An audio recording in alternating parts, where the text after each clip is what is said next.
ভালোবাসি বলে বুকে টেনে নিয়ে পিছে ছুরি মারলা। বলেছিলে আমাকে কখনো ভুলে যেও না, তাই আমি তোমাকে মনে রাখলাম ঠিকই, তবে তুমি আমাকে ভুলে গেলা। কথা ছিল দু হাত ধরে দুজন হারিয়ে যাব, সবার থেকে অনেক দূরে অজানা কোনো শহরে। আফসোস আমাকে রেখে তুমি একাই হারিয়ে গেলে, আর তুমি আজ আমার ধরাছোঁয়ারও বাহিরে।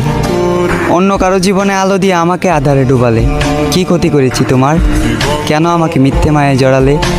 আমাকে ঠকিয়ে হয়তো তুমি আছো সুখে, তবে আমার ঘুম নেই চোখে। জেগে থাকি একা এবং ভাবি, কখনো কি পাবো তোমার দেখা? তুমি আমাকে ভালোবাসো না, তবে আমি আজও তোমাকেই ভালোবাসি। তুমি আমার না, তবে আমি আজও তোমাকে নিয়েই কল্পনা করি। তাই কল্পনার রাজ্যে আমি সুখী, তবে বাস্তবতায় মরি দুঃখে। আমি চাই আমার ভালোবাসার মানুষ যেখানে সুখ পায় সেখানেই থাকুক সুখে।